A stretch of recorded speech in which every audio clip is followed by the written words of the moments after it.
বন্ধুসকল আপোনালোকে জানে যে সিঙ্গল হেবিট যিয়ে এজন মিডল ক্লাস ব্যক্তিক সাকসেসৰ শিখৰলৈ লৈ যাব পাৰে হেয়া হৈছে টাইম মেনেজমেন্ট। এজন মিডল ক্লাস ব্যক্তিৰ ওচৰত টকা কম থাকিব পাৰে, কিন্তু তেওঁলোকৰ ওচৰত এটা ডাঙৰ সম্পদ থাকে যি হৈছে টাইম বা সময়।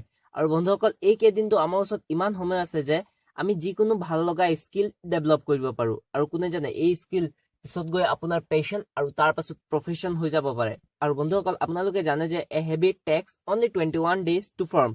তো বন্ধুসকল এই বন্ধত আপোনালোকে এটা ভাল অভ্যাস অৱলম্বন কৰিবলৈ যত্ন কৰক। আৰু আজিৰ ভিডিঅ'ত আমি ডিসকাস কৰিম এনে 3টা কাম যি আপোনালোকে কৰিব পাৰে ইন ফ্ৰী টাইম, আৰু এইবিলাক আপোনাৰ পৰৱৰ্তী লাইফষ্টাইলত এক ডাঙৰ চেঞ্জ আনিব বুলি মই ভাবো। তো বন্ধুসকল মোৰ নাম জিডি আৰু আপোনালোকে চাই আছে Assam YouTube. So let's begin.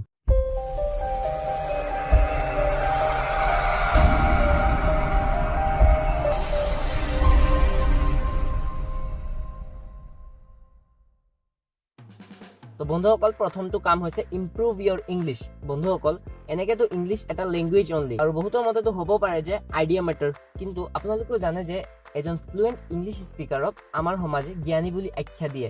লাগিলে তেওঁৰ কোৱা কথাবিলাক আমিও জানো, তাৰ সত্ত্বেও কিন্তু তেওঁৰ কথাই আমাতকৈ বেছি ইম্প্ৰেশ্যন বিল্ড কৰিবলৈ সক্ষম হয়। সেয়েহে try two improve your English, আৰু তাৰ বাবে আটাইতকৈ ইজি প্ৰচেছ হৈছে অনলাইন লাৰ্ণিং।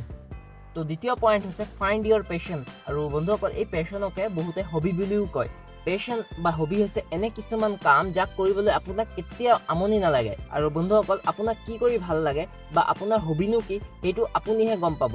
যদি আপুনি আপোনাৰ হবি নাজানে তেন্তে জাষ্ট গো ইন wikipedia.com আৰু তাত গৈ লিখি দিয়ক লিষ্ট অফ হবিজ, আৰু তাত গৈ যি ভাল লাগে আপোনাক সেইবিলাক লিখি লওক আৰু কৰি যাওক। আৰু যিটো কাম নেকি আপুনি 3-4 দিনতকৈ বেছি কৰিব নোৱাৰিছে সেইটো কেনচেল কৰক আৰু এটা নতুন কাম কৰক।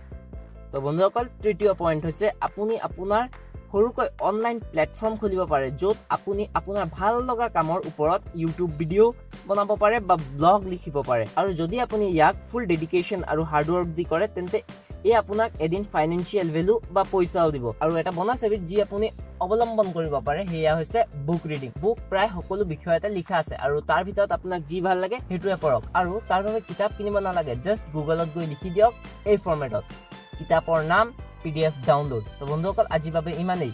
আৰু আজিৰ ভিডিঅ' কোনো বুক চামাৰি নাছিল, এয়া মই নিজে অনুভৱ কৰিব পাৰিলো যে ফ্ৰী টাইমতনো কি কৰা আটাইতকৈ বেষ্ট। তো বন্ধুসকল আপোনাৰ এই বহুমূলীয়া সময় দিয়াৰ বাবে ধন্যবাদ। For any suggestion please comment and also' comment for the next video' চাই ভাল লাগিলে তেনেহ'লে লাইক এণ্ড শ্বেয়াৰ কৰিব, আৰু আপোনালোকৰ চেনেল অসম ইউটিউবক ছাবস্ক্ৰাইব কৰিব। শেহতীয়াকৈ ভিডিঅ' চোৱাৰ বাবে ধন্যবাদ। জয় আই অসম।